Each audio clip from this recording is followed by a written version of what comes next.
Gotham Knights has been out for a few months now, and whether you're the biggest enthusiast of all time when it comes to this game, or it flew under your radar and you passed on it, I do think that there are several Easter eggs in this game that are very interesting that I wanted to take a look at today. I do plan to do more of these videos in the future, so if you're interested, please be sure to leave a like and subscribe.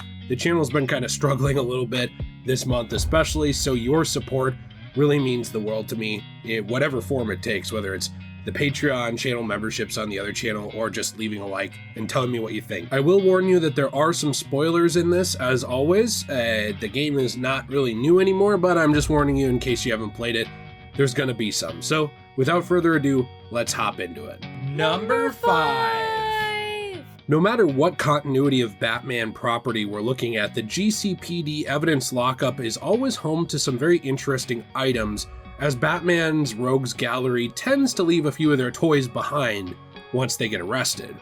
In Gotham Knights, while traveling through the GCPD to examine the remains of Ra's al Ghul, players must make their way through a small evidence lockup section containing a myriad of items, a couple of which we're going to take a look at today, and more we'll take a look at in the future.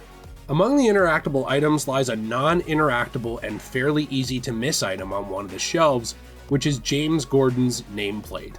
Gordon's death looms over this entire game, almost as much as the passing of Batman, and to see that his desk nameplate has been mostly discarded and left to collect dust in the evidence lockup is just a reflection of the sad state of Gotham Knights GCPD, both in how they conduct themselves and in how they hold the memory of one of their greatest heroes behind closed doors. While James Gordon may publicly be celebrated, and also even have received a massive memorial, behind closed doors in GCPD, people try and forget about him. There are some like Renee Montoya who do their best to uphold his memory, but there are many others who have gone back to a fairly corrupt way of running things, and the shelving of Gordon's name is actually pretty in line symbolically with the shelving of his ideology upon his passing. Number 4. It's the fourth one. 4. While this whole video could focus on the evidence lockup, we're going to just take a look at one more item while we are here, which is none other than the legendary Scarface puppet. In typical DC fashion, the Scarface puppet doesn't actually do anything in this game other than sit menacingly. I'm looking at you, all of the Arkham games. Why do you keep doing my boy so dirty? He's so interesting, he's so awesome. But hey, at least, you know what, at least he's here, which is all I can say of him in all the Arkham games and now Gotham Knights. However, this is an interactable item and Easter egg, and once the player reads the interactable dialogue from the puppet, it does show that it was actually seized from Peyton Riley. Now, many Batman enthusiasts may remember the first ventriloquist Arnold Wesker, who worked side by side with Scarface, and I cannot possibly hear his name without thinking of Resident Evil. However, it's also easy to forget that there has been more than one ventriloquist in Gotham City. Peyton Riley is best known as the second ventriloquist, and while Peyton was charged with 2 homicides and a myriad of other crimes in the Gotham Knights world, she claims that the Scarface dummy is the actual villain. Now, while the Scarface puppet is often written as an alternate personality that's being externalized by the ventriloquist at hand, and while there is always that one person who gets mad about this because this was actually written during a time where not that much was known about alters and other personalities, and what is now known more commonly as dissociative identity disorder was called multiple personality disorder at that time, that is kind of the, I guess I would say, root of this villain, and so he's sort of based in that past understanding of psychology. However, what's interesting about Scarface is that, like I said, while the Scarface puppet is often written as one of these alternate personalities being externalized by the ventriloquist at hand, there have been times when writers at DC Comics and WB have toyed with the idea of there being a supernatural element to the dummy. It has a penchant to make its way back to its current owner and retain a near identical personality regardless of who is actually holding the dummy. Many of the origins of the Scarface puppet lead back to it being created from the remains of the gallows of Blackgate Penitentiary, where inmates were actually executed, so it does beg the question, is the Gotham Knights version of Scarface really just an inanimate object, or is there a ticking time bomb sitting in the GCPD lockup, just waiting for an unsuspecting individual to pick him up. Number three.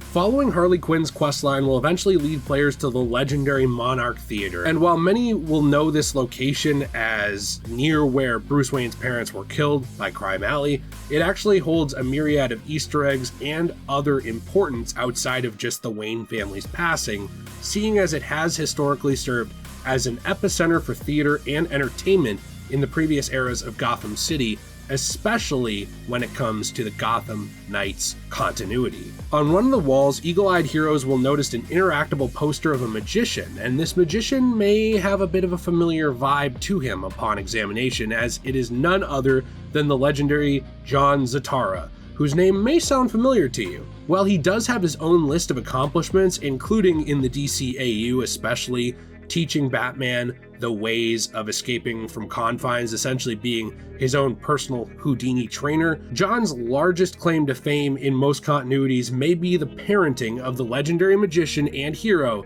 Zatanna Zatara, who would go on to be one of the greatest and honestly best looking superheroes in the magical side of the DC universe.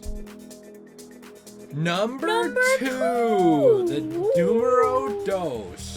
Also resting inside of the Monarch Theater nearby is a memento poster of another person that we may be familiar with, which is Black Canary. Now, the Black Canary, Dinah Lance, is often remembered for her connections to Oliver Queen, the Green Arrow, but she's always had a large part to play in Gotham City lore, so it makes sense to see her here. While yes, she is often a performer, she's also widely known as a superheroine who holds back no punches or kicks and has a very, very loud voice. She's often associated with the Birds of Prey as an active member, so her existence in the game is only fitting considering the large role the Birds have played in Gotham City's war on crime in pretty much every Gotham City continuity. Dinah herself is also the subject of and sender of several in-game emails to the Knights, and even a voiced phone call in the Belfry, which we may take a look at another time. I'm going to be honest on that one, I really only found out about that through YouTube. I haven't figured out how to actually get that dialogue to pop up or when it pops up yet, because I've been hanging out in the Belfry and it just hasn't popped for me. So maybe sometime in the future we'll take a look at it, but I'm sure you can look it up on here. Other creators have chronicled it. I just didn't really want to take their footage because I don't really like doing that. I kind of want to use my own footage or trailers and stuff like that when we talk about things. So if you want to see that early, go check someone else out. I'm sure they have a very good video on that. Otherwise, we'll circle back around to it hopefully in the near future. Number one. Splat. The final Easter egg we're going to take a look at today rests in the capable or blumbering, depending on how you look at him, hands of the Penguin himself, Oswald Cobblepot.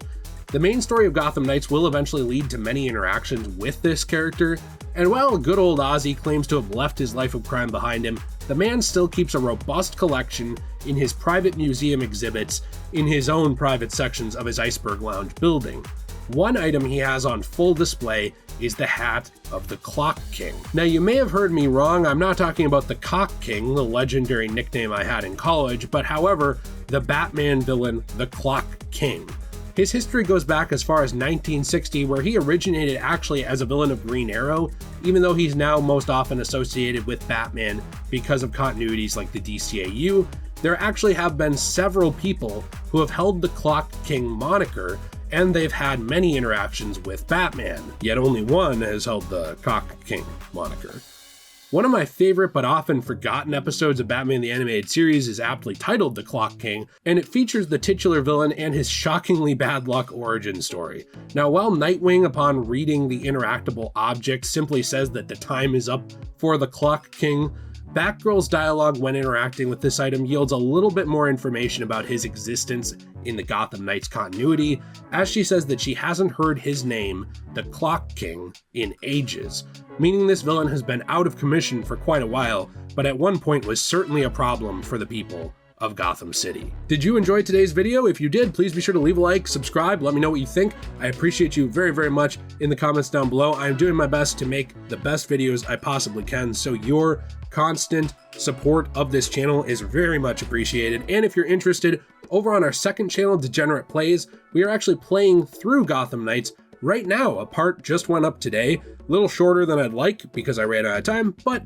it is up now as well, and we appreciate you joining us over there. If you want to support the channel in other ways that really do help, we do have a Patreon with a lot of behind the scenes content and exclusive videos, and of course, Degenerate Plays, our second channel, also does have a membership program, and on top of all of that, we do have a wonderful, beautiful store, degeneratejstore.com or enchantedglamor.com, or also magicaljill.com. All of these lead to the same place, which is a wonderful store run by my beautiful wife, who actually makes very amazing jewelry and of course comic book resin pieces from recycled comics that were being thrown out by local stores in our area. She actually turns them into coasters, keychains, ashtrays, and more in an amazing way to preserve this art and also create something out of it instead of it ending up in a landfill, especially given a lot of these comics have some pretty bad ink for the environment when they get dumped. So if you're interested, please check those things out. We appreciate you very, very much.